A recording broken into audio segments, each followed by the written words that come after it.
Hello, people. Good morning. How are we doing? You notice that there ain't no music right now.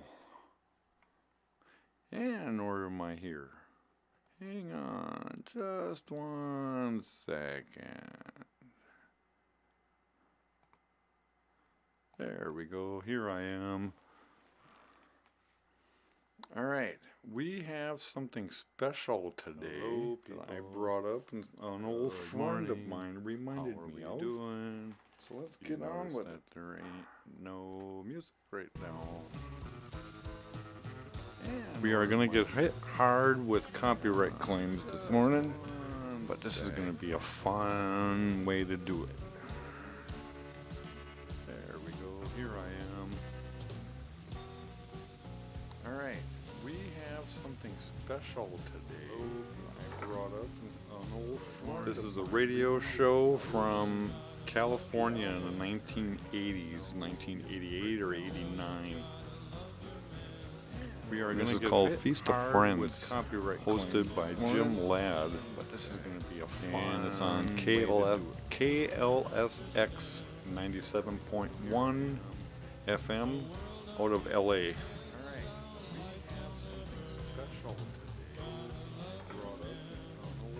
This is a radio show from California. Since I don't need dual screens, let me switch some stuff around here on my screens. This is called Feast of Friends, hosted by Jim Ladd. Looking at the camera. And it's on KLSX 97.1 FM out of LA.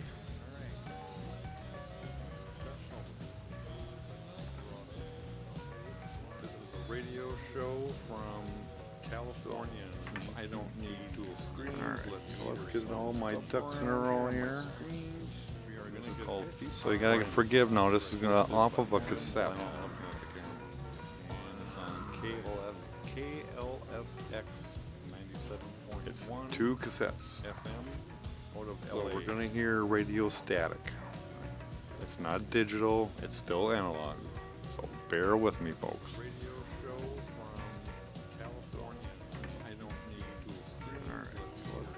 My ducks in a row here. So you gotta forgive now, this is gonna off of a cassette.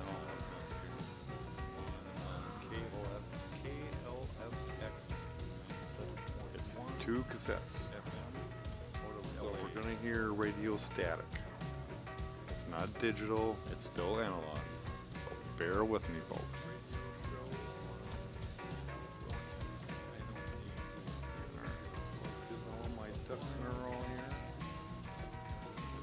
So you gotta forgive now, this is gonna off of a cassette.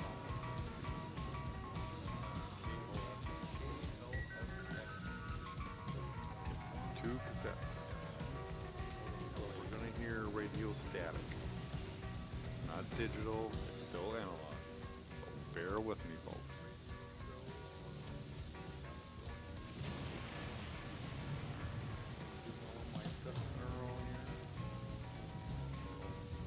Forgive now, this is gonna off of a cassette. It's 2 cassettes. So we're gonna hear radio static. It's not digital, it's still analog. Bear with me, folks. Riders on the storm. Into this house we're born. So you gotta forgive now. Like a dog without a bone and not you're out alone. Riders on the storm.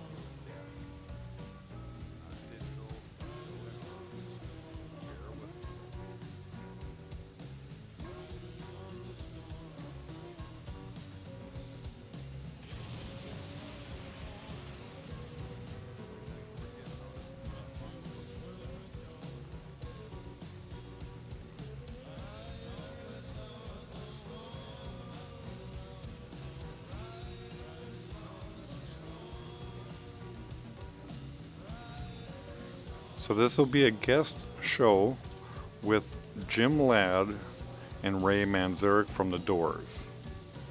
This was recorded live from me when I lived out in LA, and I recorded it from the live broadcast off the radio station. And it's actually quite comical.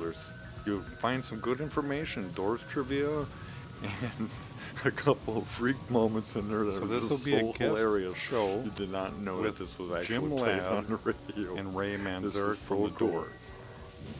This was recorded live from me. So enjoy the show here. When I lived out in LA, and I recorded it from the live broadcast off the radio station. Good evening, everybody. And it's actually quite comical. You'll find some good information, Our Doors very special trivia, guest tonight is an old friend a indeed. couple of freak And a moments in there that constant are this just will be a so guest hilarious. show. You did not know that this was actually Jim played Ladd on the as radio. millions And of Ray others Manzerak since from the 21 Doors. years. He holds This a was master's recorded degree in live cinematography from UCLA. from Brought me. a Enjoy style the of show here. improvisational When I lived keyboards out to in rock and roll LA, via the Doors and I that has never been recorded it from duplicated. the live Produced broadcast 4 off the radio LPs for X, recorded And it's one of the actually most quite daring comical. solo albums You'll in the find some 80s good entitled information, Carmina Doors Burana, trivia, and produced Echo and the Bunnymen's a couple version of of the freak Doors' moments in People there Are that Strange are just so soundtrack hilarious. movie, You did The not Lost know Boys. this was Jim Ladd Currently, on the he is radio. performing a And Ray series of Manzerak poetry from the readings with Doors. the famed San Francisco poet and was playwright recorded Michael live McClure, who was one of Jim Morrison's greatest Enjoy the show influences. here. It all began one hot summer day on Venice Beach, 23 years ago this month, when a young poet by the name of Jim Morrison ran into his friend Ray Manzerak, and together they opened a door into the future of rock and roll.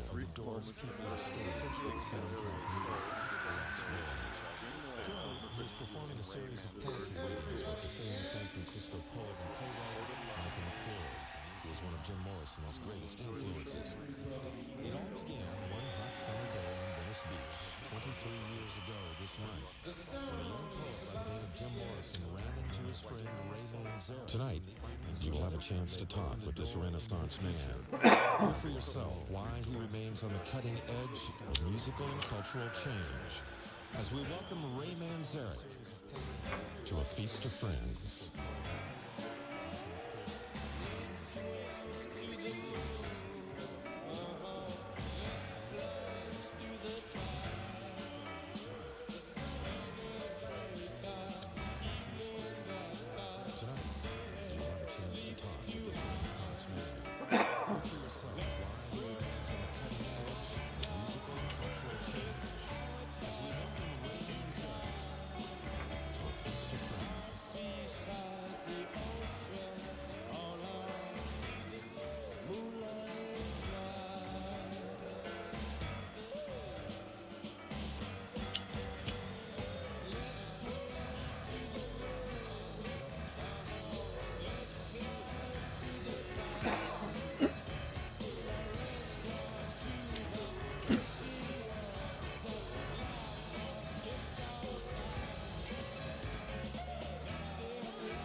97.1 KLSX. Good evening, everybody. I'm Jim Ladd. This Hi, is Jim. How you doing? Let me give you the telephone numbers right off the top because we have had lots of people calling in and all during this week wanting to know, what was the secret to getting through on the telephone to talk to Ray Manzerak. And this is democracy in action. You know, it's all AT&T and you. It's 213 or 818. It's 520-9797. Got that? In the 714 area, it's Please don't call it. 9797. The radio station doesn't exist anymore. Hi, Jim. How you doing? Oh, Ray. How you doing? Welcome to A Feast of Friends, and thanks for the name of my show. A pleasure. Always a pleasure to get together. An interesting choice. I'm glad you chose Moonlight Drive, too, because that's the first song The Doors ever recorded. Not that particular version, but that's the first song The Doors ever recorded. And when we went into the recording studio, that's also the first song that Jim sang. Please don't call it. The radio station doesn't exist anymore. Hi, Jim. How you doing? Oh, Ray. How you doing? Nothing left to do. Now what do? You got a master's degree in film from UCLA. Jim had a bachelor's degree. Yeah. Jim's going to, last time I saw him was about 2 months before that. He said, I'm going to New York, graduate, and go to New York City. Well, I'm staying here, man. Too bad you're not going to stay here. He said, well, I want to go to New York to get involved in avant-garde film kind of thing. Please don't call it. Film culture and the radio station doesn't exist anymore. Hi, Jim. How you doing? Oh, Ray. How you doing?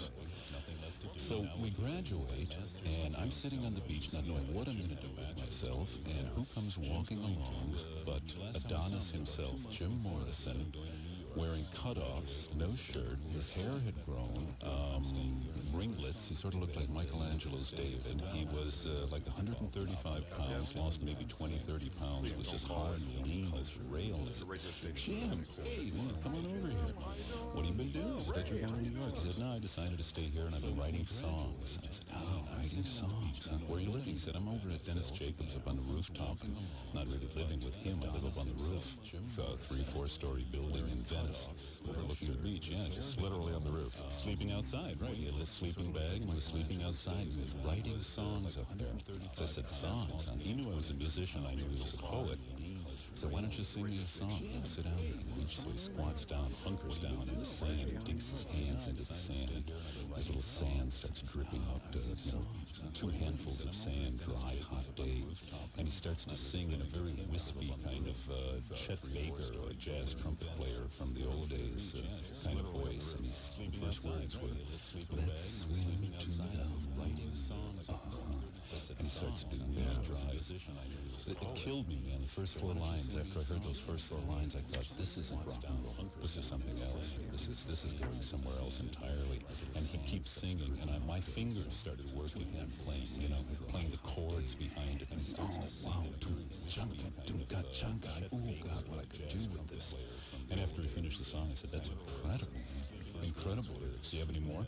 And he had maybe 3 or 4 more songs, and after he did those, I thought, this is absolutely amazing. These are the best lyrics I've ever heard. Rock and roll, this is amazing. Nobody in rock and roll is doing this. At the time, the Beatles were doing Teeny Bopper, She Loves You, yeah, that kind of stuff. Rolling Stones were doing mainly Chicago blues, very hip, but Chicago blues nonetheless. And here comes Morrison with these lyrics about life, death, the sea, the ocean, the city, just general psychedelic stuff, man. And we're on the beach in Venice, and I thought, God, this is amazing. I said, why don't we get a rock and roll band together? And he said, that's exactly what I want to do. I said, oh, right. I said, do you have any names for the band? What do we call the band? He said, The Doors. That kind of stuff. I said, The Doors? That's ridiculous. Wait a minute. That's not ridiculous. I get it. Like in your mind? Yeah. I said, yeah, exactly. I said, open the doors and see all the people. Yeah, exactly. I said, what a name. Amazing.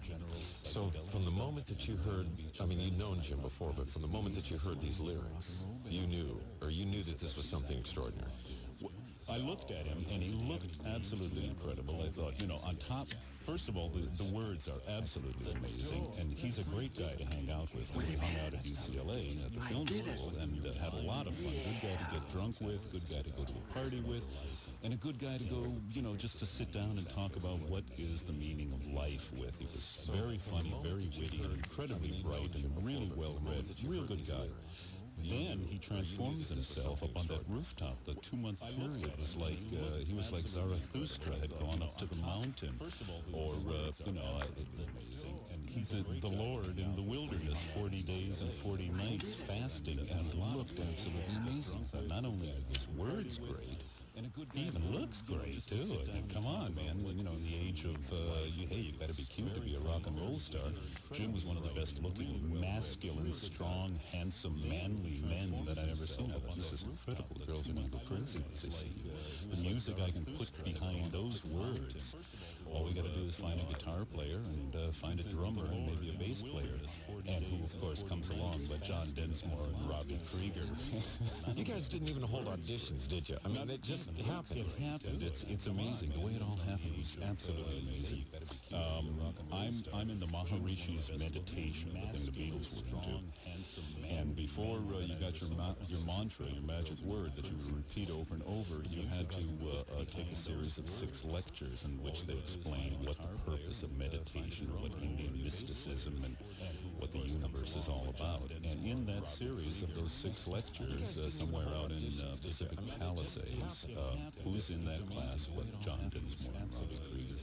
I happened to be talking to one guy, and I said, we need a drummer. I'm trying to put a band together. And this guy points out, he said, hey, that guy's a drummer over there. So I went up to John and said, listen, man, I'm a keyboard player. My friend's a singer and poet. He's the lead singer. We need a drummer and a guitar player for sure. And he said, well, I'm more than happy to, let's get together and play some stuff. And by the way, that guy over there is an incredible guitar player. That's Robbie Krieger. Yeah. So we all get together in Venice, and boom, the first song we played was Moonlight Drive. Unbelievable. When we hit Moonlight Drive in that rehearsal, I showed Robbie the chord changes, simple G and whatnot. It's a very simple song to play. And Robbie slips on that bottleneck on his finger and goes, it was like Kundalini rising, and it just hit Morrison just said, I want that on every song, every single song. But wait a minute, Jim, Robbie can play a lot of different ways. Can you get that attached to your finger, Robbie? Just surgically implanted. Right. So we start to play Moonlight Drive, and at the end of that, it was like, as close as you can come to a religious experience. I mean, I was just absolutely blown away by the power of what all 4 of those people were able to do. And I thought, this is it. It's extraordinary. So from the very first moment, it was it. It was it. We all looked at each other and said, God, we have it. Ray Manzerak, our guest tonight on A Feast of Friends. Surgically implanted. Right. So we started playing Moonlight Drive, and at the end of that, I was like,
KLSX. The show is called A Feast of Friends. I'm Jim Ladd, and my guest tonight is Ray Manzerak, keyboardist extraordinaire of The Doors, a gentleman who is also a video director, soon probably or possibly to be a motion picture director, and is currently doing a series of poetry readings with Michael McClure. We're going to talk about all of that and more. But let's go to the phones now and see what Very good. the collective wisdom of L.A. has to say. Hello. You're on the air. Are you there? 7.1 KLSX. The show is See if anyone else is there. Who knows? Do we have any collective wisdom in Los Angeles? Hello. Hello. Hi, what's your name? This is Jim from Newbury Park. Hi, Jim. How you doing? You got a question for Ray? Yeah. Probably or possibly I was wondering, I had read somewhere that Ray Davies are the king that sued the Doors, claiming Hello was a ripoff of All Day and All of the Night. Yeah, that's a commonly held misconception. No, Ray never sued. As a matter of fact, I got together with Ray in Detroit, of all places, about 1975 or 77, somewhere in there. And I said to him, hey, man, Hello, I Love You is a lot like All of the Day and All of the Night, I love you, won't you tell? And I said, does that bother you or anything? He said, no, that's fine, man. He said, no, don't be silly, Ray. Go ahead and enjoy it. And if we've got anything at all in common, it's just a common little ditty. I mean, who cares? Go ahead, man. So no, he never really sued. Nobody, everything was very cool. Ray Davies couldn't have been nicer about it. Because when Jim first did the song, he said, listen, I've got this song about this foxy chick. The two of us were, I remember sitting on the beach and watching about 17, 18-year-old black chick in a bikini walk by. She was just the fox of the world. And that's why in the song he says, do you hope to pluck this dusky jewel? When he's talking about the dusky jewel, it's this dark-skinned, this black girl in a bikini. And that's what the song was relating to. He just wanted to run up to her and said, hello, I love you. What's your name? So when he sang the song, he said, here's the song, Ray, hello. And I thought, uh-oh, wait a minute, man. That's an awful lot like the Kinks song. I better go home and listen to that. So I listened to the Kinks song very closely, and it's just different enough so that even if anybody did want to sue, I don't think you'd be able to collect in court. But Ray Davies was a perfect gentleman and said, go ahead, man. For God's sake, it was a hit for us, and if it's going to be a hit for you, God bless. So, all right. That's nice to hear. Thanks for the call. This is KLSX. You're on the air with Ray Manzerak. Yes, this is Jeff from Manhattan Beach. Hey, Jeff. How you doing? All right, man. All right, good. I have a question. It's kind of a double question. Do you believe that Jim actually died? Well, I haven't talked to Jim since 1971, so, I have to assume that Jim has entered the energy of the planet and is now, vibrating madly like God himself or herself or itself. Okay, and secondly, I know Pamela was there, and his death was never actually confirmed. I know there's a lot of mystery around it. Did she personally ever confirm it to you that he had actually died? Did you and she ever have any words about it? We did. We did. We met a couple of times, but I was never able to ask her directly, tell me exactly what happened, because she was so broken up by it. I saw her once in Sausalito. The first time I saw her was in Sausalito in a restaurant, and, we waved at each other across the room, and then she came over to where I was, and I got up sort of halfway, and we met halfway in the room, and she just started crying, man. She just looked at me, and, the woman started weeping, and I just had to put my arms around her and hold her. I mean, what could I say to her? Okay, now I have a weeping woman, this woman who loved Jim Morris, and now tell me exactly how he died, and is he dead? I couldn't do that. So I never really asked Pamela, I never really got it out of her exactly what happened or whether or not Jim was dead. On the other hand, seeing her crying like that, I could only assume that, of course, Jim was gone, man. Yeah. Thank you very much for the call. Thank you. Now, let's have a little agreement here between all of us friends who are listening. All right. That question has been asked. Okay?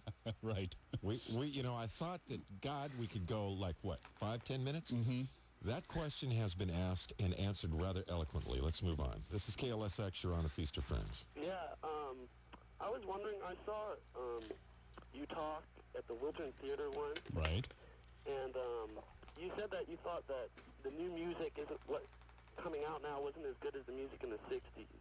And I think a lot of the music that come out now is really good.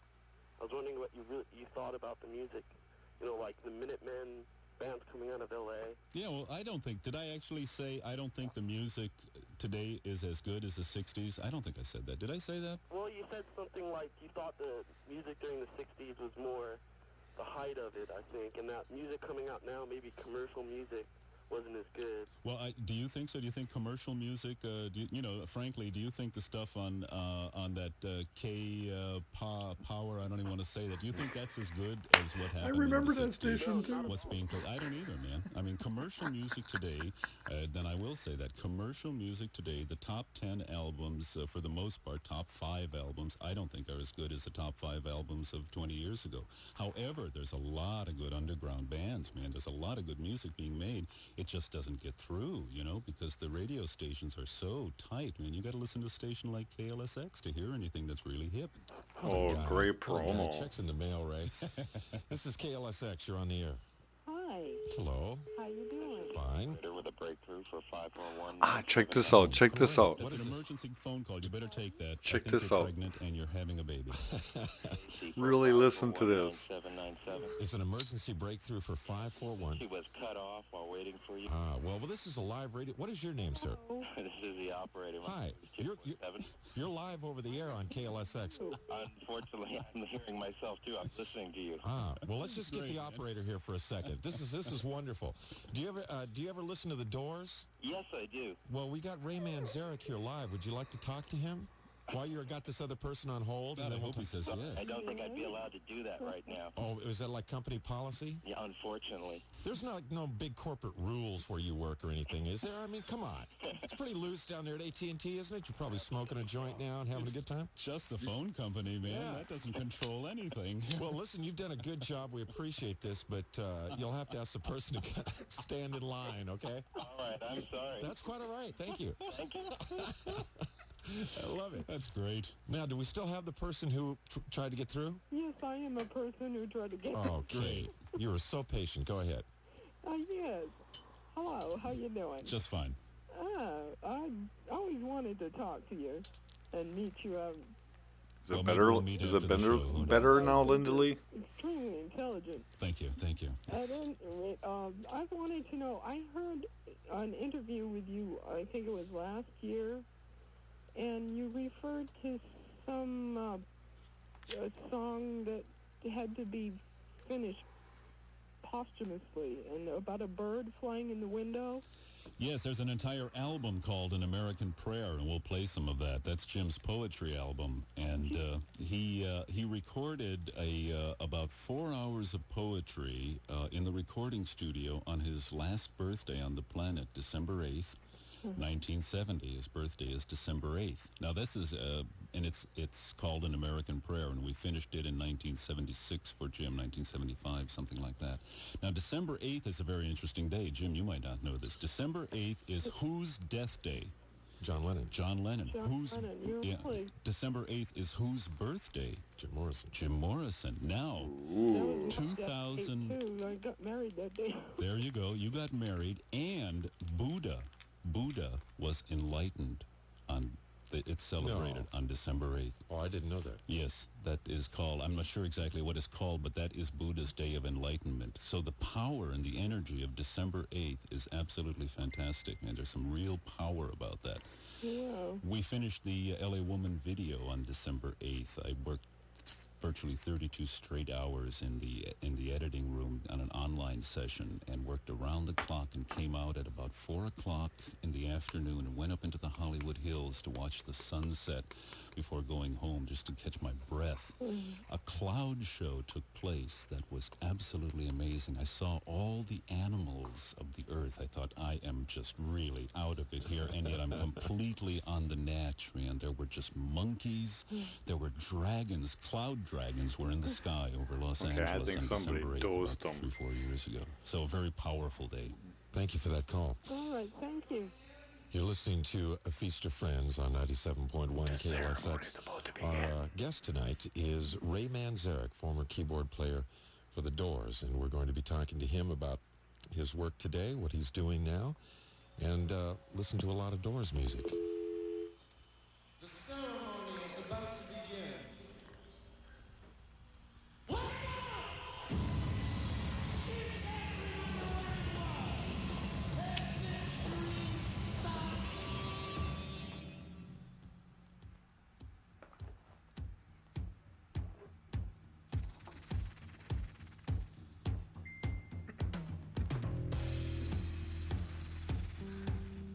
I do remember that when that was happening live. I'm going, wait, what's this going on in the background? I thought I was starting to adjust the dials and everything, and it's like, what the hell? And it's like, oh, it's the operator. Choose the day and choose the sign of your day.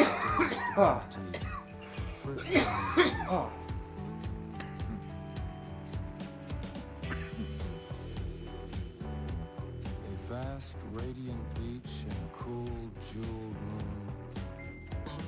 Couples naked race down by its quiet side. And we laugh like soft, mad children, smug in the woolly cotton brains of infancy.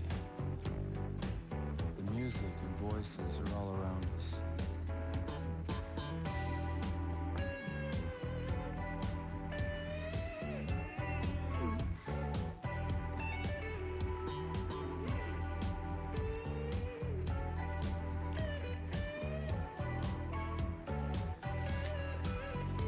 Do you remember a Fraser Smith?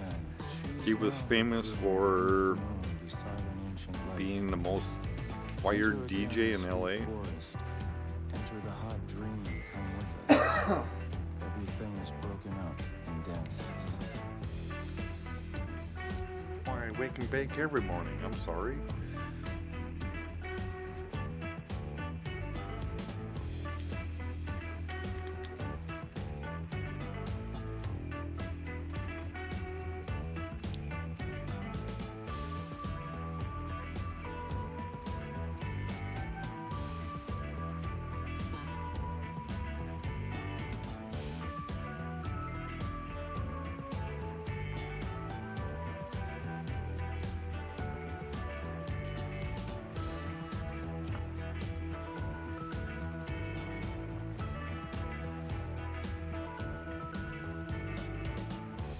Got my caffeine too.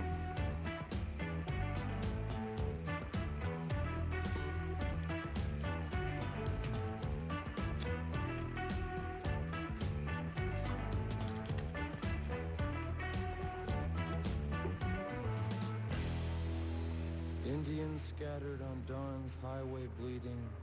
Ghosts crowd the young child's fragile eggshell Like I said, this is taped off of FM radio and cassette, so I can't do nothing but that static. KLSX, you and I are listening to A Feast of Friends. Our guest tonight is Ray Manzerak. We will be back in just a moment. The most extended warranties or service contracts are okay at AMCO, no matter where you bought it. So why go anywhere else? But AMCO, do I really have to say this? Double AMCO. Actually, I took my car there once, and they did give me very good service, so I shouldn't. Unlike Century Cable, which is horrific, absolutely horrific. I didn't want to really mention Century Cable by name, but if anybody out there has that scum-sucking cable company and can't get any service, I know what you feel like. It's been 2 months. Ooh. Anyway, let me not bring my problems into work. Listen, I got problems too. We're not going to talk about it. We're having a good time. Okay. So we'll let Century Cable just go away. See, Linda Lee, I'm not the only one that whines. Ray Manzerak here on A Feast of Friends. You're listening to KLSX. By the way, my opinions are certainly not those of the station. Anyone in management will tell you that. If you'd like to call in, the lines are pretty much full now, but should you like to try, it's 213 or 818-520. 9797 or in the 714 area 541-9797. Ray, let me ask you, we're going to talk about Michael McClure and what you're doing these days. Good. Down at Bogart's on Wednesday. We'll talk about that right now. Bogart's you on want to do it Wednesday. now? No, Okay. I don't want to do it now. I just want to say Bogart's on Wednesday in Long Beach. I'll be there with Michael McClure. Anyway, I was at that show I'm too. going to be there as well, so I'm I looking was forward to at this. that show. See, Ray uses his radio time well. He uses it to plug things. I use it to get myself sued, okay? And I think I actually dozed at that show. Anyway, hey, pardon me. We're live on the air here. We got now first we have the phone company. Now we have a guy. What's your name? That's why I go. That's why you're being quiet? We have a guy here that's emptying the trash. What's your name? Mohammed. Mohammed. Nice to meet you. Nice to meet you. Okay, good. Well, you do a good job, Mohammed. Oh, yeah. Thank you very much. Mohammed is here, and he's cleanliness maintenance. Thank you. Okay, Ray. This is fun, Jim. Sunday night, buddy. I told you it'd be a deep intellectual discussion. It would be laid back, that's for sure. Let me ask you some kind of question here to get this somewhere back on track. What is the best and the worst parts of the Doors' legacy for you at this point? Probably questions about Jim Morrison being alive, the fact of Jim's out there hiding somewhere, and also I think a lot of people's concern about Jim Morrison, the person, rather than Jim Morrison, the songwriter, the man who wrote those incredible lyrics. It's not what Jim did with his life that's important, it's the words that he wrote. And if you know the words, you'll know that the man was a visionary and a poet and really a genius.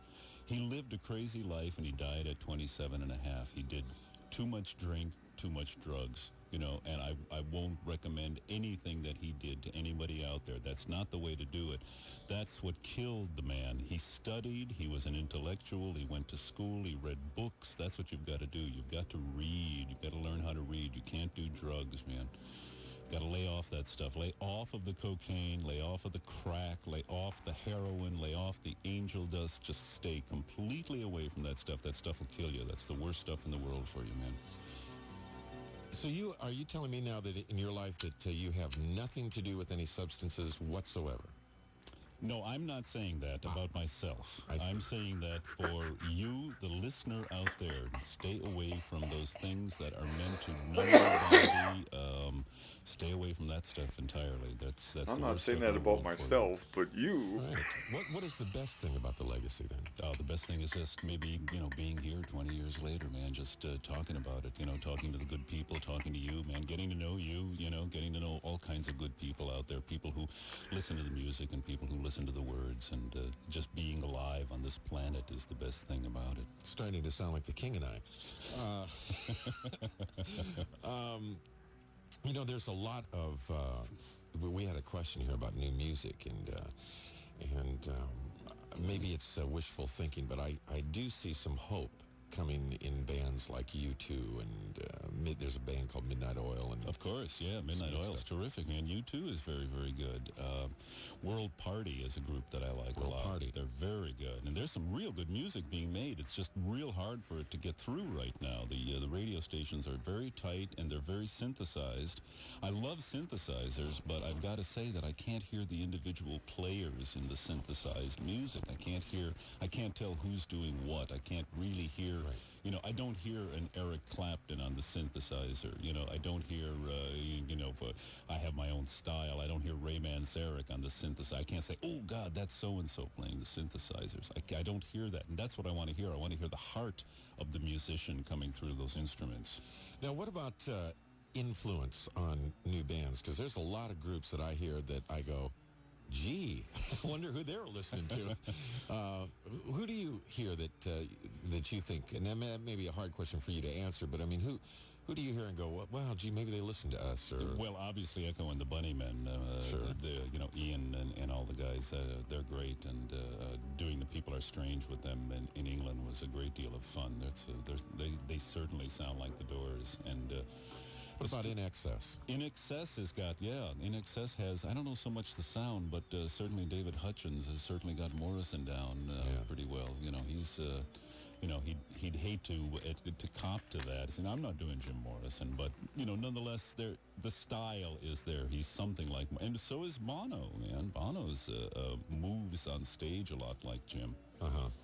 Yeah, how about Billy Idol? Well, of course, come to think of it, right? Yeah, of course, Billy's got that kind of sound to him too, sure. All right, let's go back to the telephones and see what in the hell is happening. Do we have the phone company on or what? Hello? Hello. Hey. Ray. Yes. Yeah, hi. It's a pleasure speaking with you. Okay, man. What's your name? My name is Alex. Okay. And I'm a person that greatly appreciates the music that you and the other Doors have created. And if there was anything I could do, I'd flash back and go to a Doors concert. Obviously, I can't do that. Can we expect to hear any music with a Doors influence done by you and some other group, perhaps? You have a plan for us? Yeah, as a matter of fact, I'm going to be doing, one of these days, I want to get around to doing an album with Pablo. My son is 14, and he plays drums and runs the computers for me. He's a good percussionist and drummer, and we're going to be doing an album one of these days called The Bamboo Jungle. And I think you'll hear probably a lot of Doors keyboard-like stuff going on there with Pablo playing the percussion. Thank you for your call. This is KLSX. You're on the air with the Feast of Friends. Yeah, hi. Hi. Hello? What's your name? Hi, my name is Patricia. Hi, Patricia. Hi. Yeah, I just wanted to say I also love and appreciate all the music you've ever done. It was a great influence on me when I was growing up. Thank you. My question was this. One of my favorite songs and one of the songs I think is the most haunting is The End. Mm-hmm. And I just wondered, was there any specific meaning to that song, or was there any specific feeling behind the writing of that song? Because it sort of takes you on like a journey. Yes, the feeling behind it was strictly psychedelic, if you know what I mean. And the words have to do with a guy leaving his girlfriend, basically is what it is. It's a goodbye song. I'll never look into your eyes again. Right. You know, that's basically what the song is about. But then it begins to get into a whole thing of madness and chaos, lost in a Roman wilderness of pain, and all the children are insane. You know what, it sort of reminded me of a Vietnam song. Yes, did you see Apocalypse Now, the movie? Yeah. Okay, so it's Francis Coppola used that in the beginning and then in the slaughter at the end in Apocalypse Now. So, yeah, he got that same sort of idea. Thank you, Francis. How did you like the interpretation of that song in Apocalypse Now? Great. Yeah. I enjoyed it. Yeah, I mean, when that came on at the beginning, man, that's a mind blower, you know. Just woof, wow. It That's works heavy. so good at the Yeah, beginning. yeah, The yeah. only thing that and now I've always wanted to say this. I wish Francis was listening because I love the film so much. But that one part at the end when he finally goes to kill Brando, Mm-hmm.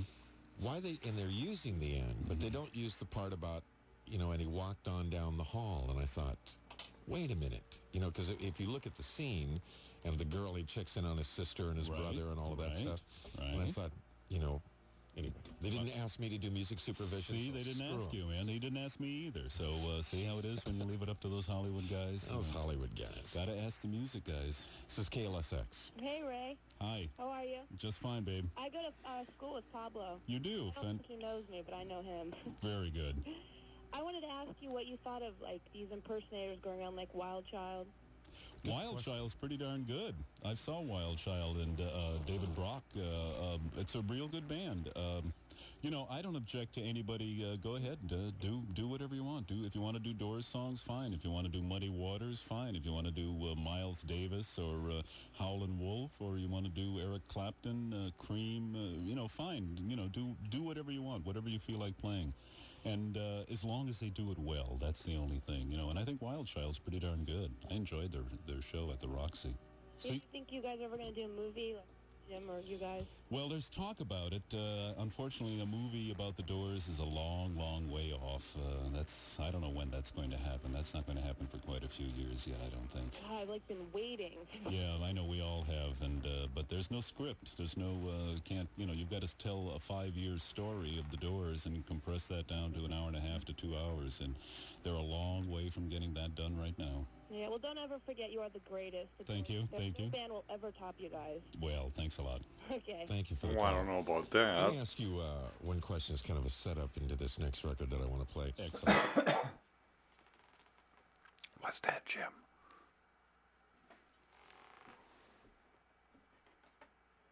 Oh, that's why. Hang on. Look at what we're doing. We're off a cassette radio. Listen to the old clicks.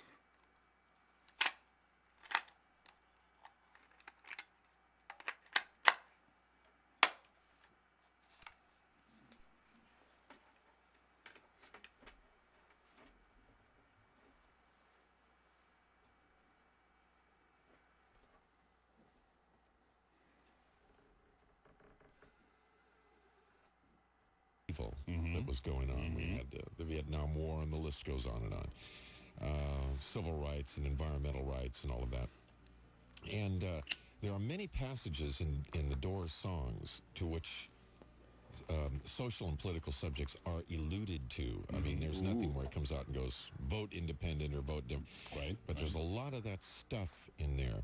How much of the music and the poetry and what you guys were trying to get across? So how are you liking the show? Was motivated by the times. Kind of weird, huh? And Kind of cool too. You should get a message out about that. Oh, a lot of it, of course. And Jim was so subtle, and Jim was such a good poet that he didn't have to come out and say it directly. He could be elliptical, meaning going around, and ellipse as you're around the outside. So Jim was very elliptical about it. The Unknown Soldier is, a lot of people thought it was an anti-Vietnam song. It's an anti-war song. The Unknown Soldier from the First World War, the Second World War, the Unknown Soldier from the Vietnamese War, from the Korean War. It's against war in general.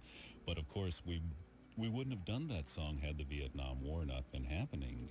People were being slaughtered. Young men, young American men were going to Asia and killing young Vietnamese men. The old guys weren't doing it, man. It was all the young guys. The old men say, hey, we've got to stop them. Let's go kill them. Now, all you 20-year-olds, all you strong young guys, you go out there and kill those guys, kill those other guys just like yourselves, man. Now, see, this is a point that with all of the, and thank God that it is happening, that the Vietnam vets have finally been, the arms of the country is open to them, and they're thank God. Being healed, and this is a very good point. But I seldom hear it being said, except that Jane Fonda did say it on 2020 the other night, a couple of weeks ago or a month ago, that we never were protesting against the soldier. It was the people putting them there. Oh, exactly, right. We didn't have anything to do. Those were the guys, man. Those were guys from the ghetto. Those were guys from the barrio.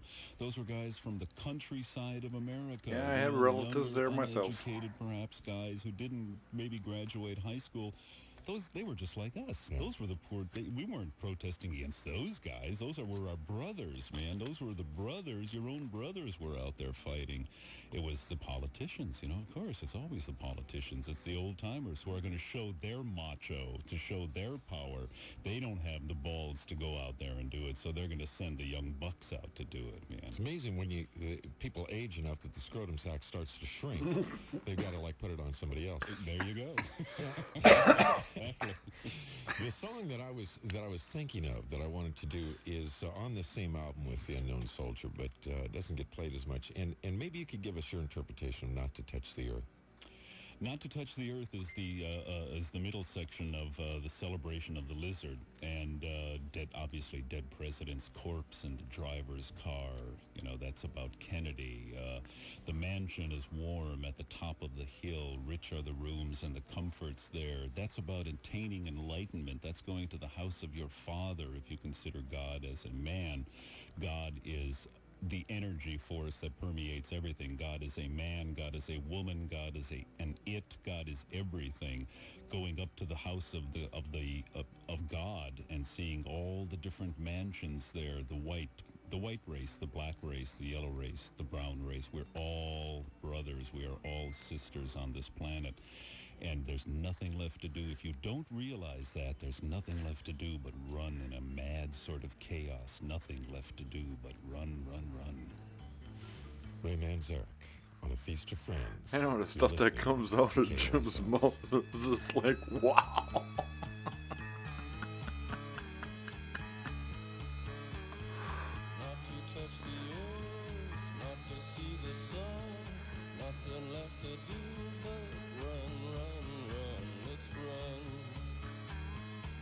And I do remember that from the 80s and Nancy Reagan, how we misinterpreted or retranslated Nancy Reagan's quote. Just say no, K-N-O-W.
107.1 KLSX. The Doors, of course, not to touch the earth. Our guest tonight, Ray Manzerak, keyboardist of the Doors.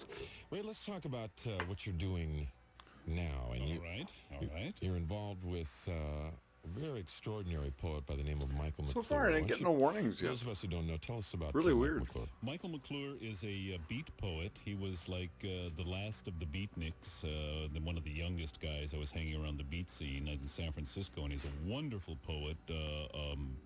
He's very, very spiritual, very visionary, very psychedelic, and in a sense very angry at what's happening on the planet too, of course. But he's also has a very wonderful beatific vision. Michael reads his poetry, and I play music to his poetry. I'll be playing at the same time that Michael is reading, and we have maybe 15, 20 pieces that we do. Some are long, some are short poems, some are epic poems, and I improvise. I know what I'm going to do, but I've got everything all blocked out, but it's very improvisational in that I don't know exactly. It's very much like a Doors concert. We never knew exactly what we were going to do. It's the same thing with Michael and I. I follow Michael's poetry, and it's a wonderful evening of it's very laid back. It's not Very quiet, but trippy. it's just a piano and just a man talking, saying words. And we're going to be at Bogart's on Wednesday night in Long Beach. You have no shame, do you? Well, I want you to come down and hear it. I think people are going to enjoy it. Jim's going to be there. You're going to be there. So. And I probably met Jim, didn't even know it. I don't know. Bogart. So I see. Exactly. No, it's a very nice place, and I was telling Ray that I was there with Timothy Leary last weekend, and all kidding aside, that not only is the club great, That I did not it's know fixed about. up like Casablanca. Ooh, cool. Yeah, with all a lot of memorabilia from the movie, but the people there, which is what makes it or break it, are very, very nice folks. Excellent. Now you're going to so Michael I don't even know if McClure is Bogarts going to even read his exist poetry. anymore. You're going to be playing acoustic piano to it. Exactly. And you chose acoustic piano so you wouldn't have to be fiddling with knobs. You could be listening to what he's saying. Is that Right. I'm there. I've got his words in front of me. I read his words as he's reading, and I've got chords written out, the little cues on the various parts of I know where he's going and what I'm going to play, and I just follow along on the lyrics and play. I play poetry piano is what I do. Now, what is it about McClure's poetry that speaks to you so clearly? Why this guy? He's one of the best, man. He's absolutely one of the best. He was a close friend of Jim's too. Jim and Michael.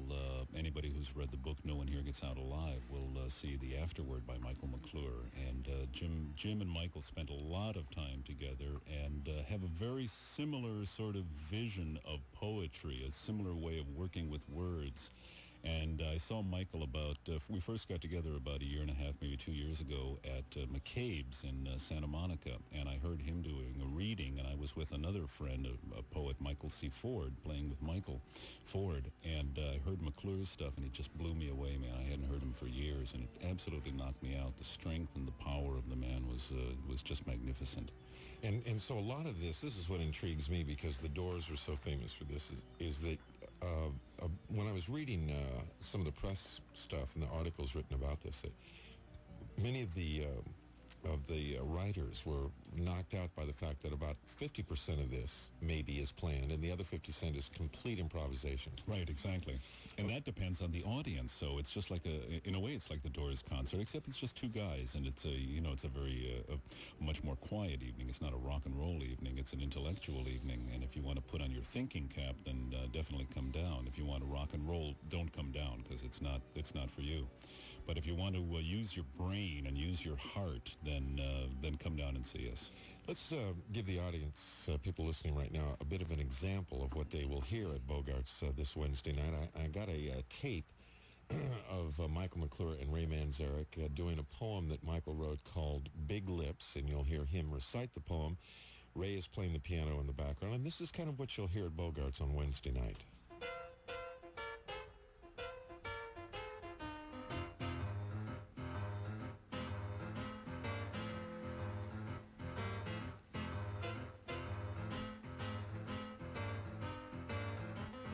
Oh, come on. I know you're boogieing over there, Lindley. Yeah.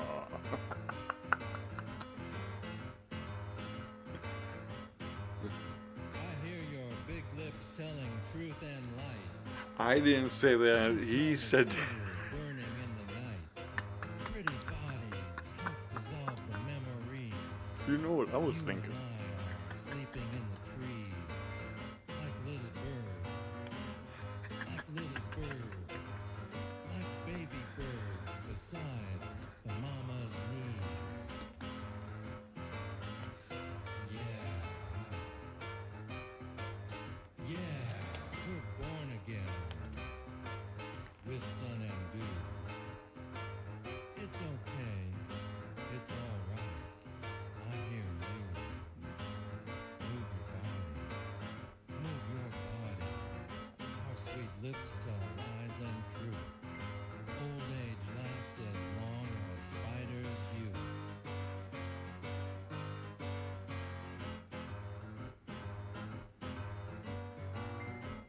Yeah. Yeah, we're born again with sun and dew. It's okay. It's all right. I hear you. Like little birds. Like little birds. Like baby birds beside the mama's knees. You and I are sleeping in the trees. You're listening to A Feast of Friends. That was Michael McClure and Ray Manzerak, and that's a great example of what you'll be hearing on Wednesday night. Why do you think that McClure was so fascinated, Jim Morrison was so fascinated by Michael McClure? The same visionary sense, the same sense of psychedelic ingestion of various substances that are put on this planet to enlighten mankind, Amanita muscaria, etc., etc. Michael saw the vision of the universe as a divine place filled with excitement and danger, energy, love, and great fear. And Morrison saw exactly the same thing. When Jim and I first got together on the beach and he was doing those words for me, I realized that this man had seen the totality of life, and it's at once divine and just absolutely thrilling and overwhelming, but it's also a very scary place, too. So McClure has that same sense of wonder and yet also a sense of fear and danger. So Morrison and McClure shared exactly the same vision of the universe. And I think that perhaps all enlightened people ultimately share that same vision. Interesting. Very, very, very interesting definition. You know, when the Doors came out, because it was in the era of, I'm going to ask you to get a little closer to that, Ray. It was in the Peace and Love and Flower Child era, and then here come you guys talking about kind of the darker side of the experience. Yeah, I guess so. Right. Now, let me ask, with what you're doing now, what we just heard, which is Big Lips. That's a boogie. That's my boogie-woogie song. Some of the other songs, I don't play boogie-woogie piano and bluesy piano on all of them. Others are much more lyrical and very soft and delicate, and some of it gets very hard and very raucous, and I play very chaotic and crazy music to Michael's poetry, too. So,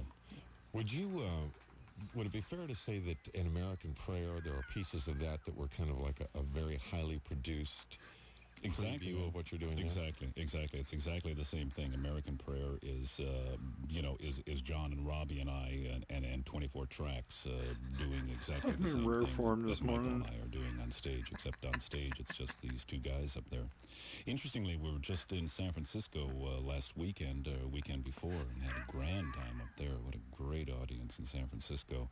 And a couple of weeks before that, we played Lowell, Massachusetts for Jack Kerouac's, the great poet, writer on the road. Jack Kerouac had a park dedicated to him in Lowell, Massachusetts, his hometown. So we played with Allen Ginsberg, Gregory Corso, Lawrence Ferlinghetti, Robert Creeley was there, and Michael and I were there playing in Lowell, and it was like all the beatniks, man, the last of the beatniks were all there reading their poetry and playing for us. So I was really honored to actually play for Jack Kerouac, man. That was amazing. It's been a wonderful moment. Yeah. Let's do an example from American Prayer, and we'll give Robbie some here. Good. Of how poetry and spoken word poetry and music can be used so effectively together. You're listening to A Feast of Friends. Resident Mockery, give us an hour for magic. We of the purple glove. We Yeah, that static is starting to get irritating in my ears. We of Arabic pleasures breed. We of sundom in the night.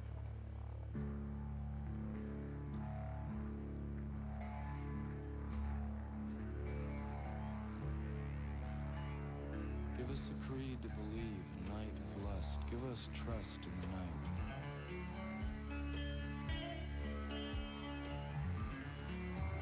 Give of color 100 hues, a rich mandala for me and you.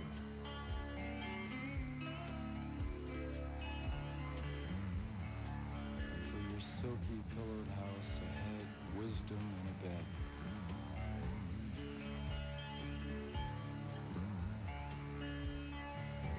Troubled decree, resolute mockery has claimed thee.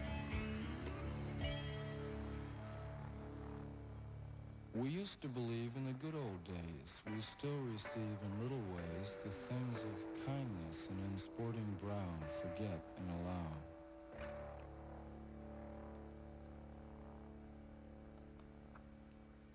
Did you know freedom exists in a school book? Did you know madmen are running our prison within a jail, within a gale, within a white free Protestant maelstrom? We're perched headlong in the edge of boredom.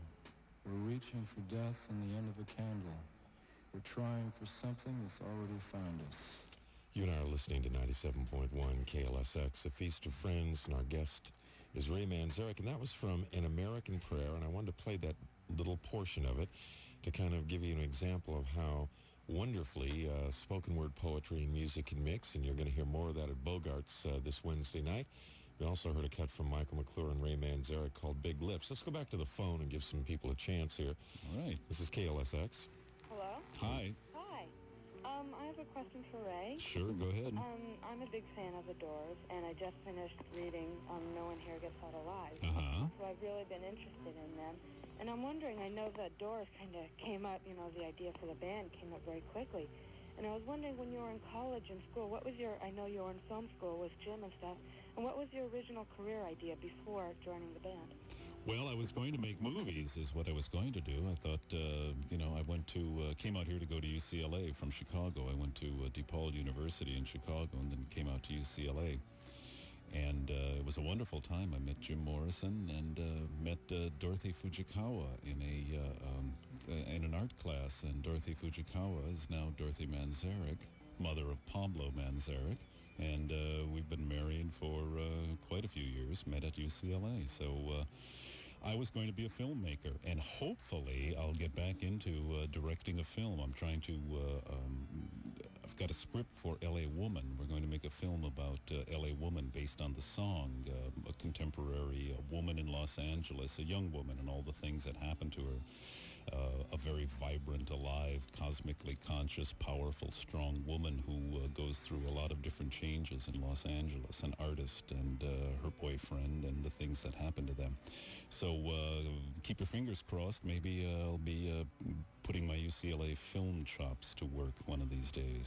Now, you did a little directing already with Dance on Fire. Oh yeah, I did. Right, I've been doing the various rock videos and stuff live at the Hollywood Bowl, the Doors video, and there's another Doors video out called Dance on Fire too. So there's two Doors videos that are absolutely super. You really get to see Morrison and the Doors and performing, and I directed those, and I directed a short L.A. Woman 8-minute long piece with a great photographer, Alan Davio, the guy who shot E.T. was an old hippie, an old head from the old days, and he was the cameraman. So I've got all my chops together. I'm all set and ready to go. Now it's just a matter of finding someone who will say, "Hey Ray, here's too much money. Go make L.A. Woman and make it exciting for an hour and a half." I remember that when Dance on Fire came out, I got it wasn't a personal call from Ray, but some lower echelon human at the record company happened to have my name on the mailing list, and I got an invitation. So I went down to the Roxy, Shell and and I said, "The Doors video, huh?" And I didn't know that she directed it at this point. And I'm thinking to myself, this bastard had better gotten it right. This bastard. I mean, that's the attitude I went in. Good. I went in and I said, this guy had better not have screwed this up, because this is the Doors. And fortunately, I was just like swept away, and I went. And then I found out that you did. And I went, oh, okay, that makes sense. This is KLSX, you're on the air. Yes, hello, Ray. Hi, man. An honor to talk to you. Okay. Saw you at a concert at the Count House in San Francisco in 1969. Oh, fantastic, man. Full experience. Great. What I've always wondered, Ray, is there was a film in 1970 directed by a French director named René Clement called Rider on the Rain. Right. Was Jim influenced by that film in writing the song? I've always wondered about that. There's a lot of similarities. As a matter of fact, I think the song would make a great soundtrack for that film. Yeah, that would be good, wouldn't it? Too bad he didn't. Too bad we didn't have Riders on the Storm when he did Rider on the Rain. Yeah, exactly. That's you know, we would pick up and take little bits and pieces. That's what Jim and I were talking about earlier. How the Doors were influenced by the time. Of course, we were influenced by the Vietnam War. Ray Davies, you know, All of the Day and All of the Hello, I Love You, and Rider on the Rain. I think it was called Rider on the Rain. Yeah. So Jim liked that title, and he liked the image, and he transposed that image to Riders on the Storm, telling the story of a hitchhiker out in the desert with the rain and the thunder of the desert, a sort of a desert storm. And that's where he got it, man. You're right on the money. Thanks for the call. It's a good question. KLSX, welcome to A Feast of Friends. Hi, this is Chris in Hampton Beach. Hi, Chris. Hi, I got a couple of questions. First, I was under the understanding that Carlos Castaneda went to school at UCLA around the same time as you as James. That's right. Yeah, and I was wondering if James was influenced by him and if they knew each other, if you were friends because of the lizard thing and... Very good, very good. Very astute observation, man. Yeah, absolutely. Carlos Castaneda. Jim did meet Carlos. I never met him, but Jim met him one or two times. He said he was a very quiet guy and really wouldn't reveal much of himself as Castaneda does. I mean, he's, you know... He is his books and his research, and but the books were very, very influential on the Doors. Absolutely, Robbie was completely knocked out by it. John read the books. Jim obviously did, and so did I. You know, we're big fans of Carlos Castaneda. What was your other question? The other question, getting back on the films and wanting to see about the Doors. I was wondering how someone could get a chance to see Feast of Friends that you guys did yourselves. Feast of Friends is one of those sort of lost masterpieces that you'll never probably ever really see, although there are plenty of bootlegs going around, and they showed it at the Filmex thing that happened down at the Wiltern Theater within the last 6-8 months. Every once in a while, Feast of Friends shows up. I don't think we'll ever release it as a video, because a large part of it is the end from the Hollywood Bowl, and we've already done the end on the Hollywood Bowl, but we're going to use bits and pieces of it in various other videos that we're going to put together over the course of the next couple of years. A couple of great questions. Thanks for the call. This is KLSX. Welcome to A Feast of Friends. Hello? And your question is? Very astute, but actually someone asked that before. No, I'm sorry. Well, you don't have to get mad. Well, hell. Goodbye. God, who's he talking to? No. What was going on there?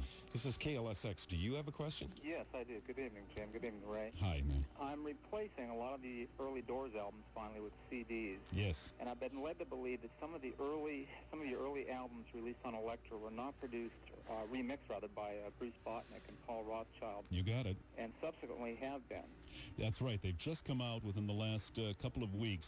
All 6 studio albums have just been released on Elektra, on CD, and they're just absolutely super. Look on the back of the long box, and on the back of the album, it'll say digitally remastered by Bruce Botnick, by Paul Rothchild, Bruce Botnick, and the Doors, superior sound quality. So that'll be your cue. Just look for digitally remastered by the Doors on there. Okay. Great. Those are the ones to get, man. Good question. Thank you.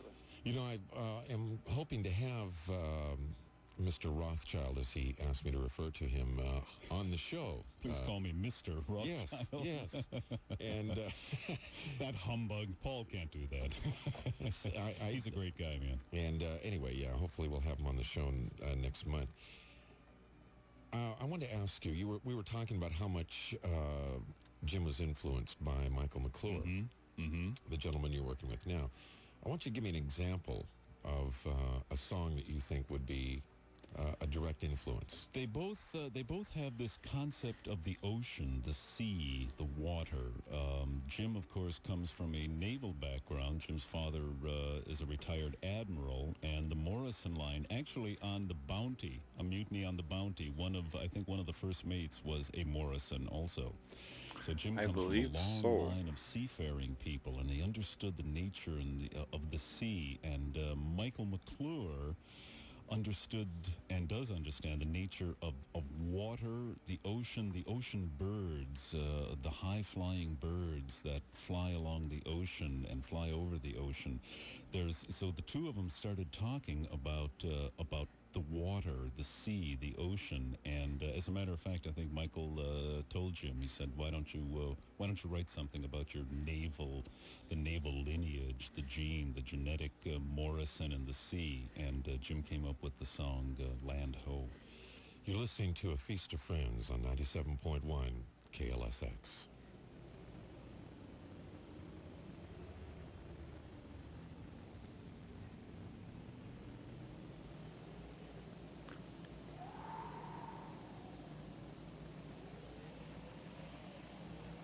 When the still sea conspires in armor,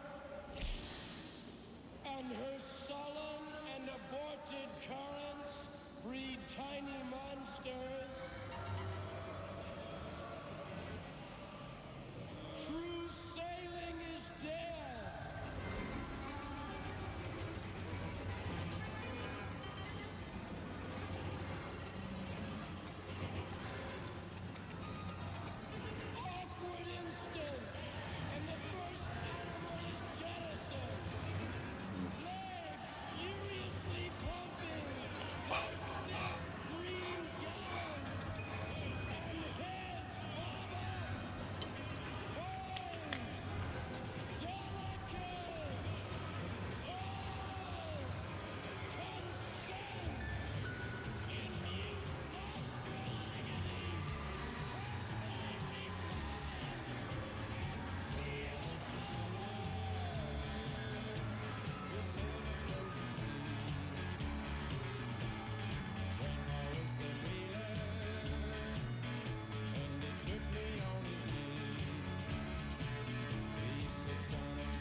97.1 KLSX. You're listening to A Feast of Friends, and I'm very, very pleased to have Ray Manzerak here tonight.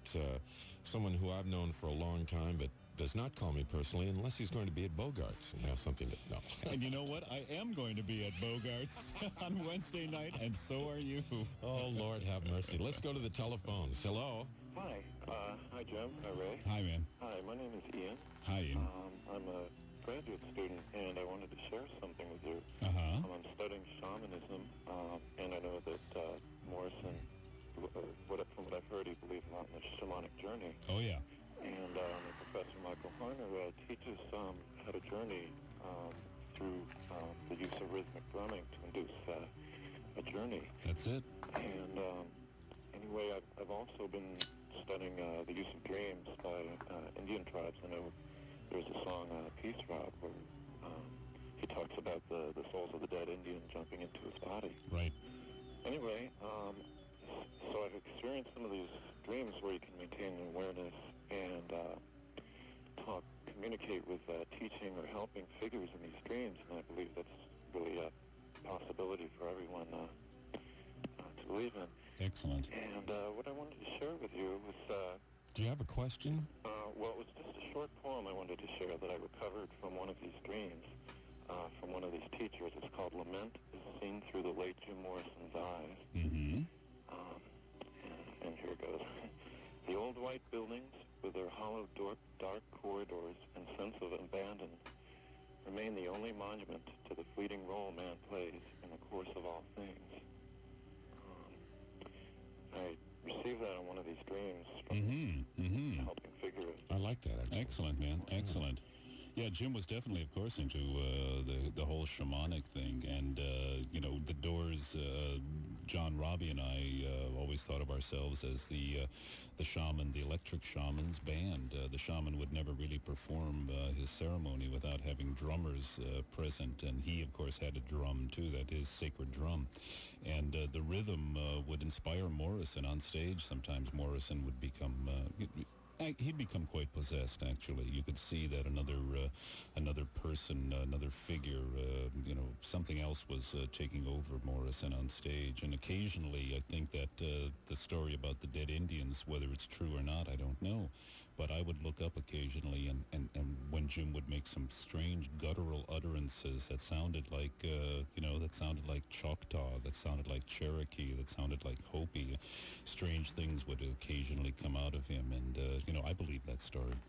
And we're talking about the story, which is, I don't have it queued up, but it's found on An American Prayer, where he is discussing traveling down the highway with his father and in the car, and they've come across a truckload of dead Indians, and he believes that one and perhaps two of the spirits took refuge in this child's body. And why not, man? Why not? It's, those men died a tragic death. They died before their time. The truck had overturned Indian migrant workers in the Southwest, somewhere around Albuquerque, and those spirits were about to leave their body, and they looked over and saw this 5-year-old boy sitting in the back of this car.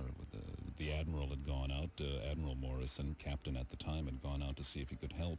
And Jim was pressed up against the glass watching, and he says that on An American Prayer, he says, I don't know if I'm crazy or what, but I get the feeling that one of the spirits, or a couple of those dead Indians, just jumped into my body and are still in there.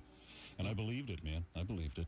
Can you put into words, Ray, what the muse is that would happen, and I'm sure something akin to it probably happens with you and Michael McClure, when you reach whatever that state is, where it's a hard time to even frame the question, but where it kind of takes over and you're going along with it, and what that is, what got inside the four of you, and to bring out that shamanic response? Well, first of all, psychedelics. It's a psychedelic state. It's a state that doesn't exist in ordinary reality. It exists in a separate reality, an enhanced reality. It's the reality that we're all part of and we are always into. It's just a matter of us opening ourselves to that experience. And there are certain substances that are put on this planet to put you into that state, and I would highly recommend those, and I highly recommend what's going on in America right now that you stay away from, as I said before, stay away from heroin, crack, angel dust, cocaine, all of that crap. Leave that stuff alone. There are other substances that all civilizations have been using throughout history that open the doors of perception. Once you open those doors of perception, you're able to let go of yourself. It's hard to explain exactly what the feeling is because it's a feeling. It can't be explained. What you have to do is you have to give up your ego to the music, to whatever it is that you're doing, whether it's just sitting here on the radio, whether it's doing your homework, whether it's planting a tree in the garden, whether it's making music. You give yourself up. It's not you doing it anymore. You're giving yourself up to the greater good, to the good of humanity, to your brothers and your sisters. In our case, it was the music, the rhythm, the chord changes, John, Robbie, and I, and Morrison all together, locked together into a divine state, man. It is so powerful and it feels so good. It's like, it's the only other thing that's like that is sex. Man and woman, man and man, if you like, woman and woman, if you like, whatever. It's the act, the sensation of an orgasm is the same sensation as locking together at that moment on stage.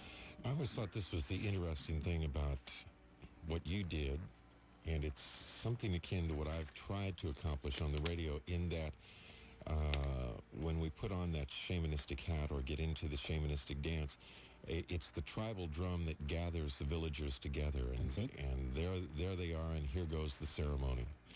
Exactly, man. That's it.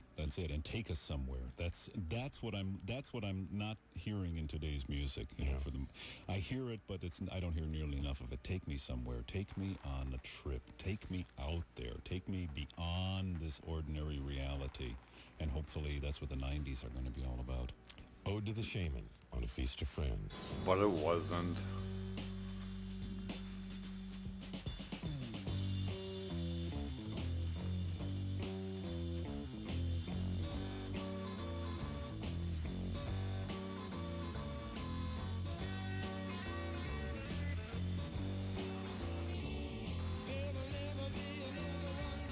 Like you, there will never be another one who can do the things you do. Oh, will you give another chance? Will you try? Will you try? Say stop and you remember we were together. Anyway, alright.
Ah,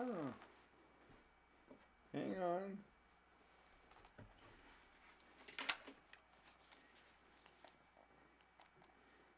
The old clicks. Bear with me. I hope I don't have to rewind the second one.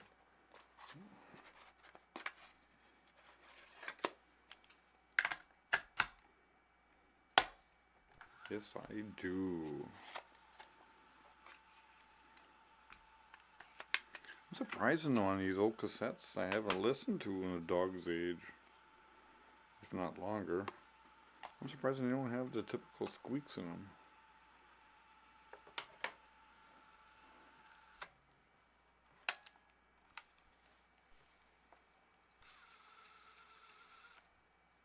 We're back with more Rock and Roll Never Forgets. We're celebrating the year 1967, and Robbie Krieger is our in-studio guest. Of course, in 1967 was, this month was the year that the Doors' first LP charted. Also charting at this time was the Jefferson Airplane's album, Surrealistic Pillow. Now, did you guys hang out together at all? Oh, sort of. We were more we kind of were competitors in a way, because we played together a lot. You know, we always used to see who could blow each other off the stage. You know, it was fun. I mean, we were friends. So you were friends and decided, but even after you blew them off the stage, or vice versa. Well, except for the time when I blew up somebody's amp. They didn't like that too much. Did you do that on purpose? No. Not really. I mean, I used to do this thing to make this crashing noise. I used to take the top of the amp and smash it on the floor to make the reverb. The reverb would shake, you know. Oh, I got mixed up. I apologize. But I did it on I forget, Spencer's. No, that was the drummer. Who was the guitar player?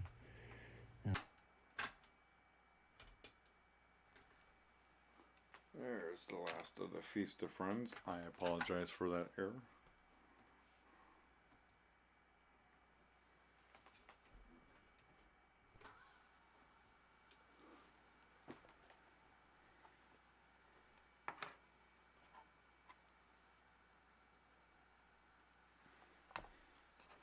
This one goes in this one. So yeah. As you just heard, I also got a Robbie Krieger, and I think that was from KLOS 95.5.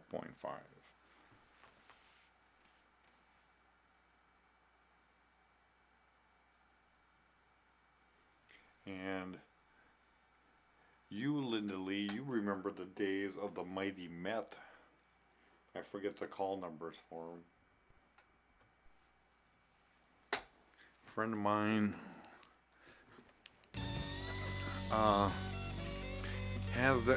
had a clip of that 97.1 and when this station went off the air and when KLOS went off the air, I did the same thing he did. I did their closing segment when they crossed over. The guy called. That's true. That is amazing. So I should have So KLOS obviously there's something to it. on that one cassette too as well. For Jim the Shaman. He's singing about himself, and he's singing about all the shamanistic rites that have ever existed in civilization, and that's that's what it's all about. It is those little connections like that, because I was telling Ray, I had it in my mind to get the conversation around to the magic part of it, and so I had Shaman's Blues queued up, and wouldn't you know, the next phone call, specifically about that.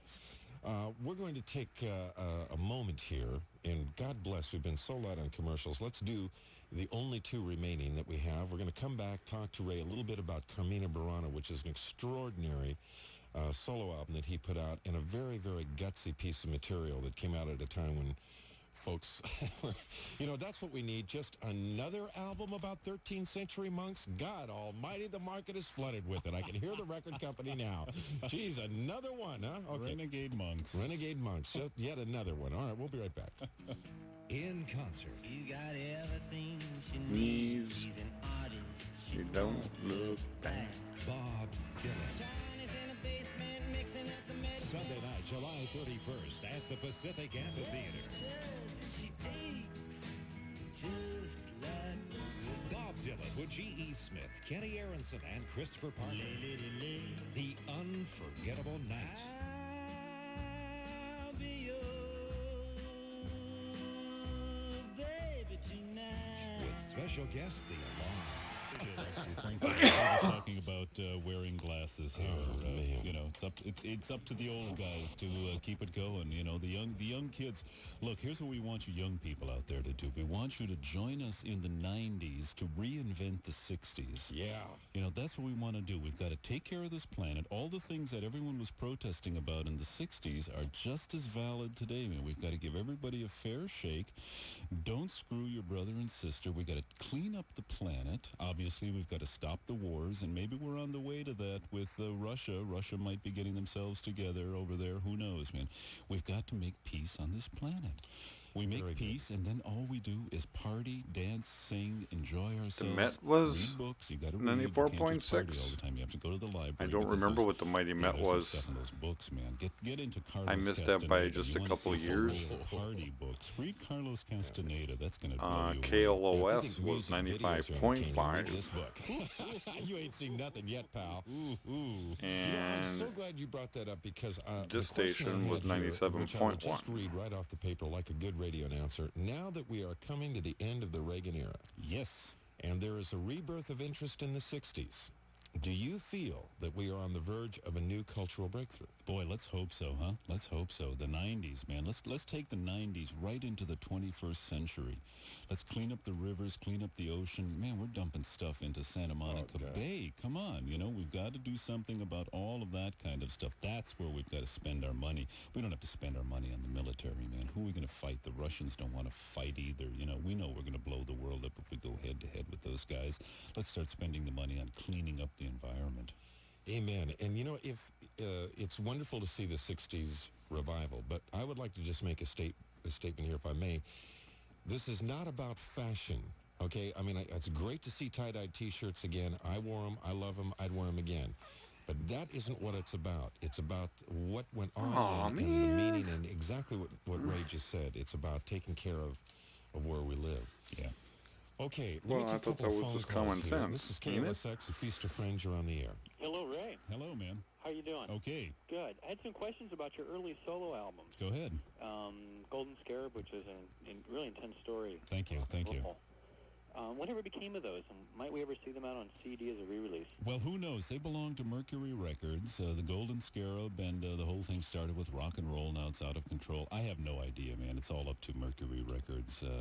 We've occasionally a couple of people have said to them, "Why don't you put out the Golden Scarab on CD at least, for God's sake?" So, who knows? Maybe if we get enough requests, I'll go back to Mercury and say, "Come on, they're Polygram now. Come on, you guys, put that record out already, for God's sake." Thank you for your call, man. Thanks, bye. Speaking of solo albums, I want to do a cut here from Carmina Burana. Excellent. We talked about.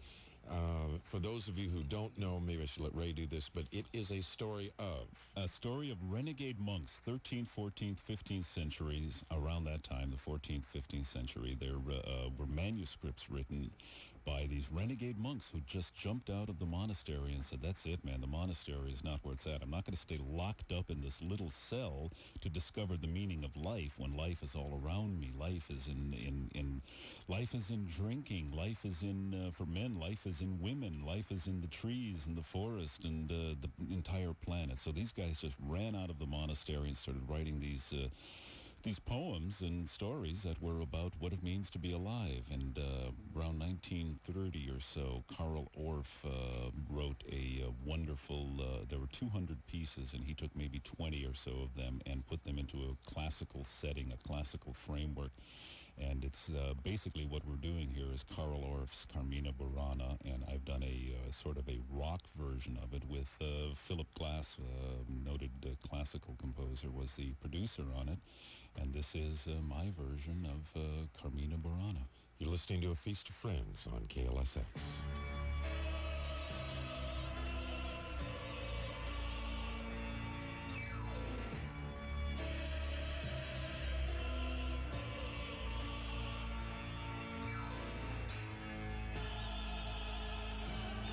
This was trippy.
As much as I hate to give you compliments, that is an extraordinary piece.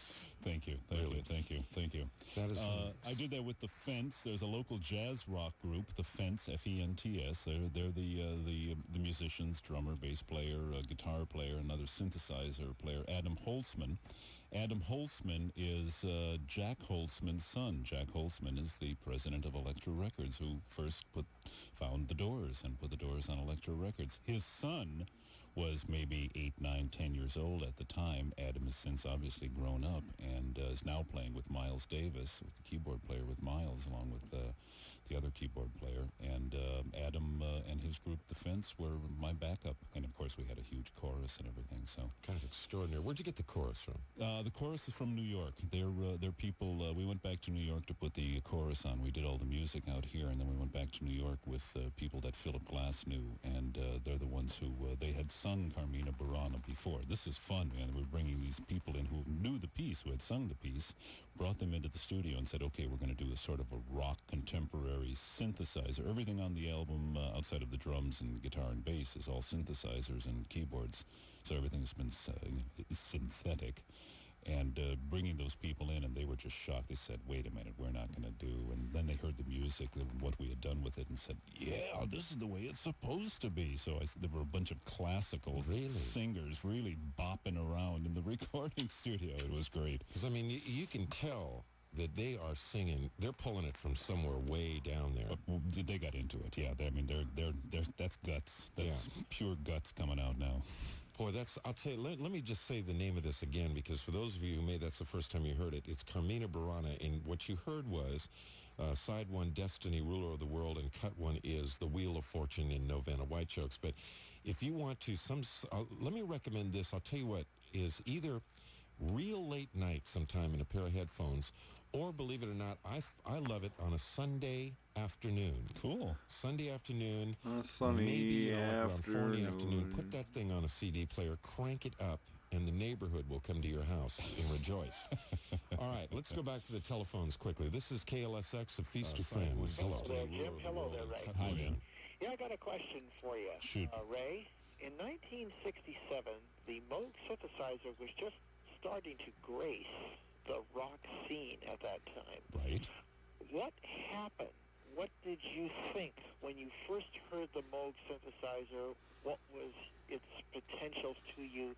And who else was fooling around with it at that time? Oh, good question, man. I thought it was a fantastic instrument, except it had so many dials and switches and buttons and knobs and plugs and patch cords that it looked like it was more complex than the board in the control room. I just couldn't figure out how the damn thing worked. But we had a guy come down on the second album. His name was Paul Beaver. No jokes, please. Paul Beaver. And he brought his synthesizer down with him, and we had him do a few things on Spanish Caravan. There's some sound, and also on the song Strange Days itself, there's a background sound behind Jim's vocal that you can hear.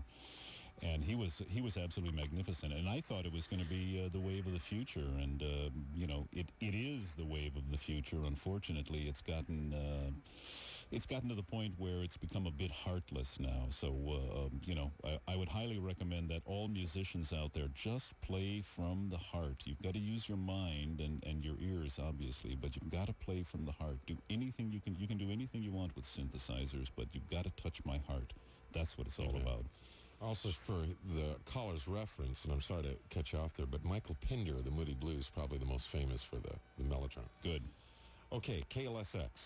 Good evening, Ray. Good evening.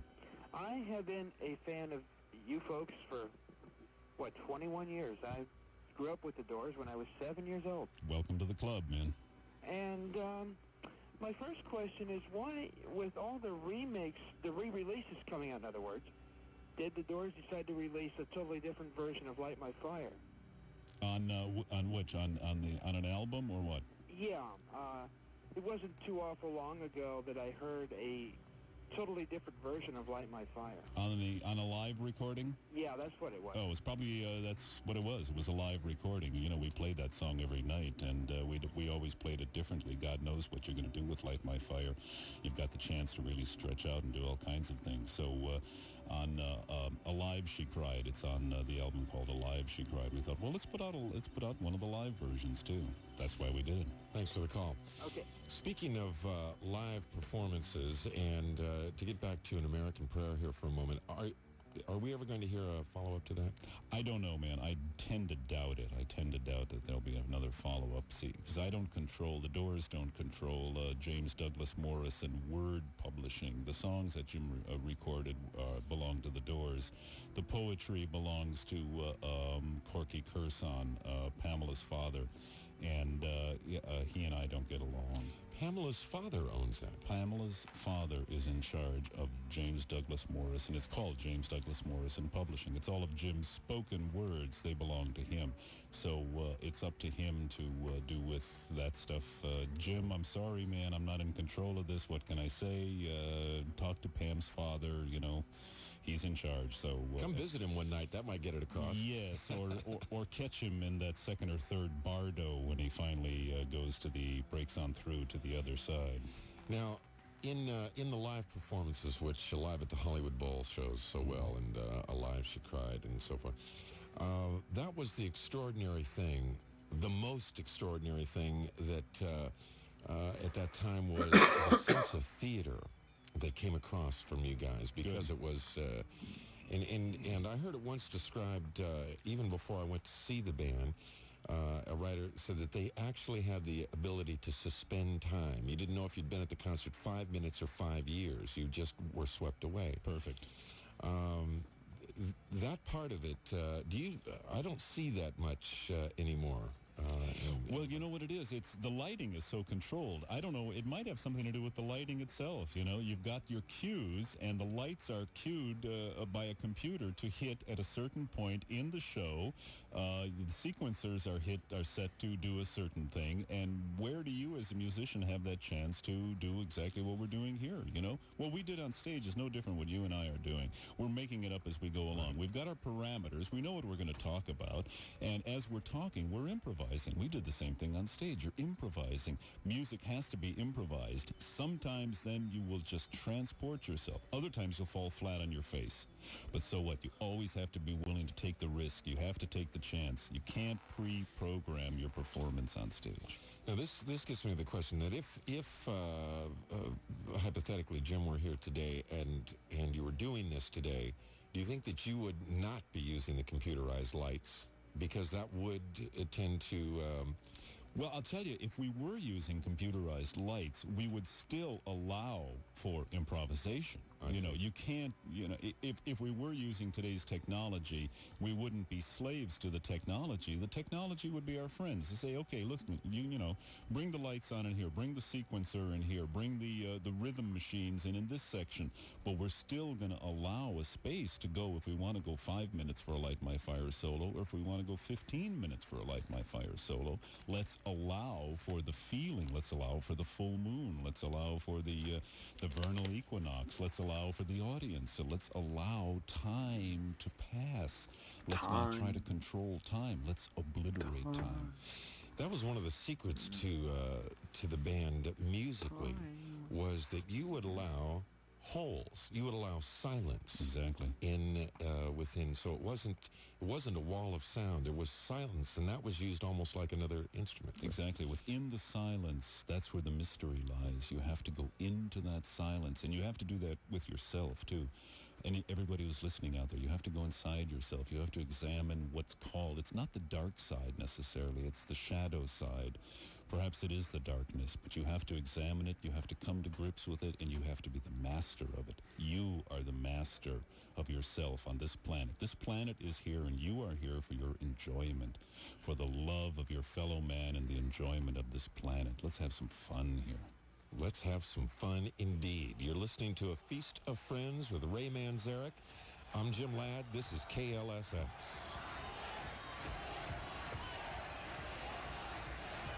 Ladies and gentlemen, from Los Angeles, California, the Doors.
Los Angeles, California. The Doors on 97.1 KLSX Los Angeles. Mary Turner's Off the Record will be coming up in just a few minutes. The Burners' guest tonight is REO Speedwagon. That will be here in just a few minutes. I'm sorry we can't take any more calls tonight, but we just have time for a couple more things. Let me get this in. First off, I have to say Danny Sugarman on the air because you know how he is. Yes, right? exactly. Danny Sugarman, author of No One Here Gets Out Alive, has a new book coming out. It'll read be out that book sometime twice. in February, March, something like that. It's called Wonderland Avenue. Right. And it's Danny's story of Danny growing up in Los Angeles, working for the Doors, and then the two of us getting a house in Laurel Canyon. I rehearsed it was on Wonderland Avenue. I rehearsed in the living room, and he lived upstairs and had it as an office and living place, and was there with Iggy and a whole bunch of other people. Man, there were some crazy things. Wonderland Avenue, you're really going to enjoy the book. Yeah, very, very much so. How are John and Robbie doing? John and Robbie are just fine. John's, of course, pursuing an acting career, doing a lot of interesting theater and, going for auditions for various roles. He wants to act and is acting. And Robbie's in the recording studio right now doing, and I don't know when it'll be finished.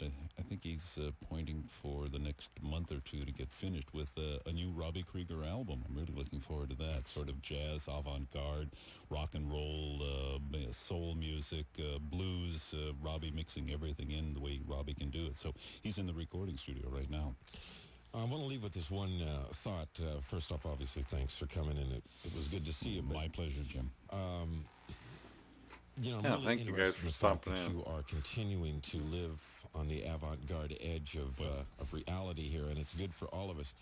But when it comes to being the kind of the keeper of the Doors flame, I think that a lot of credit goes to all of you guys for giving us what you can of the unreleased stuff. But if anybody has been how do I say, has really held that in precious form and not like flooded the market with 4,000 different, rip-offs of the Doors and knockoffs and this and that and the other thing. And I think that's so wonderful that you guys haven't done that and really kept this thing, the meaning about what it's supposed to be. Hey, we love the music, man. The three biggest Doors fans on the planet are Ray Manzerak, John Densmore, and Robbie Krieger. We love the music. I guess Danny is next, and you're right up there too. And probably everybody who's listening right now is definitely up there. But we love the music. That's what it's all about. It's Jim's words and our music, and that's that to me is precious, man. That's my life. Very much so. Thank you. Ray Manzerak, our guest tonight on A Feast of Friends. I hope you'll join us next Sunday night at 9. We're going to have Danny Goldberg on, who is a very, very interesting gentleman. We'll tell you more about that as the week goes on. Coming up next, Mary Turner's Off the Record with REO Speedwagon. Once again, my thanks to Ray Manzerak and to you, everyone who called in with such good questions tonight on A Feast of Friends. This is 97.1 KLSX, Los Angeles. All right, then that'll be my... Ooh. Must be a glitch. Anyways, yes, that will be my cue to start drifting away out of here myself. I hope you enjoyed that little broadcast. This was from a cassette. Me and an old friend of mine were talking about this a couple of weeks ago, and I was cleaning up the room, and I actually found it. So, on that note, hope you guys enjoyed today's hangout. You have a good day. Enjoy the Super Bowl. And